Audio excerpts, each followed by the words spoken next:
के राष्ट्रपिता महात्मा गांधी को मैंने हमेशा अपना आदर्श माना है। वर्तमान स्थिति में मैं उनके इस विचार का अनुसरण करता हूं। पहले वो तुम्हारी उपेक्षा करेंगे, फिर वो तुम पर हंसेंगे, फिर वो तुमसे लड़ाई करेंगे, मगर अंत में जीत तुम्हारी ही होगी। धन्यवाद। अपील करने की आपने बात कही है, अपील ये कब करेंगे आप हाईकमान के पास? 3 हफ्ते का समय हमारा संविधान देता है। मैं अपने अधिकार का पूरा प्रयोग करूंगा। अजीत जोगी सामने आएंगे क्या? अजीत जोगी सामने आएंगे क्या? अभी वे अपना इलाज करा रहे हैं। मैं समझता हूं कि शाम तक उनको डॉक्टर लोग छोड़ देंगे, उसके बाद वो अवश्य आपके सामने। प्रदेश कांग्रेस उनके निष्कासन के लिए भी केंद्रीय आला कमान को अनुशंसा करी है प्रदेश कांग्रेस कमेटी ने। देखिए, मैंने ये कहा है कि ये निर्णय अंतिम नहीं है, ये कोई निर्णय अप्रत्याशित नहीं है। मैंने तो शुरू से कहा था कि इस तरह के निर्णय होने वाले हैं और ऐसे निर्णय हुए हैं। कोई इसमें आपसे ही ये बदला लेने के लिए किया गया है, जानबूझ के किया गया निर्णय है? मैंने कहा है कि ये निर्णय अविवेकपूर्ण है।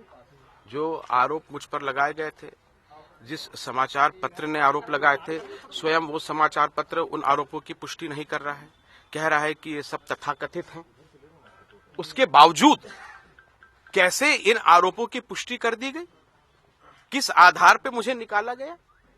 नैसर्गिक न्याय, प्राकृतिक न्याय का उल्लंघन हुआ है और मुझे पूरा विश्वास है कि मुझको न्याय मिलेगा। आपके निष्कासन के बाद छत्तीसगढ़ प्रदेश कांग्रेस कमेटी के बाहर जमकर आतिशबाजी हुई है।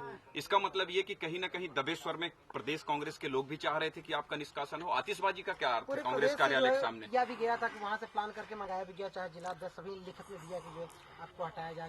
देखिए, मैं क्योंकि अभी अपील करने का निर्णय मैंने लिया है, इसलिए अभी भी पार्टी का संविधान मुझ पे लागू है और आंतरिक मामलों में मैं ज्यादा टिप्पणी नहीं कर सकता अभी भी, जब तक कि मेरी अपील लंबित है।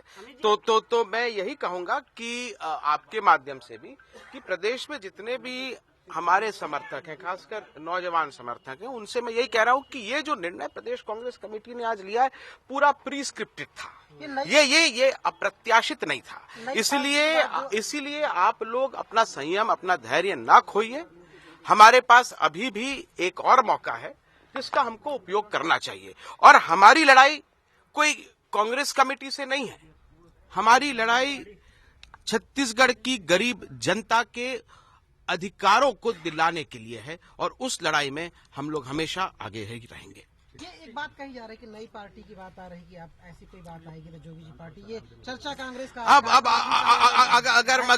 मगर मैं कोई जवाब नहीं दूंगा, आप लोग भी इंतजार करिए। एक सवाल और, भूपेश बघेल ने एक बात कही कि जब कई सारे हमने ऐसे अपने पार्टी में नेताओं को देखा है कि जब आते हैं तो बड़ी धमक से, बड़ी ताकत से आते हैं, लेकिन जब जाते हैं तो दुम दबा के निकल जाते हैं। इसका नहीं, उनका ये कहना था कि गुर्राते हुए जाते हैं और दुम दबाकर वापस आते हैं। मैं उनके किसी भी बातों पर अभी टिप्पणी करने का मुझे लगता है कि कोई औचित्य नहीं है। जो उन्होंने आपको कारण बताओ नोटिस जारी किया था, जिसका आपने जवाब दिया, तो उन्होंने कहा कि वो उससे संतुष्ट नहीं है। क्या वाकई में ऐसा कोई कारण सामने आ रहा है? क्या लिखा था उसमें? कुछ बातें आ चुकी हैं प्रदेश। मैंने अपील करी है और ये कांग्रेस पार्टी किसी की बपौती नहीं है। हमारा एक संविधान है। मैं किसी भी नेता के ऊपर कोई टिप्पणी ना पहले किया हूं और ना ही आगे करूंगा। मैंने एक अपील करी है।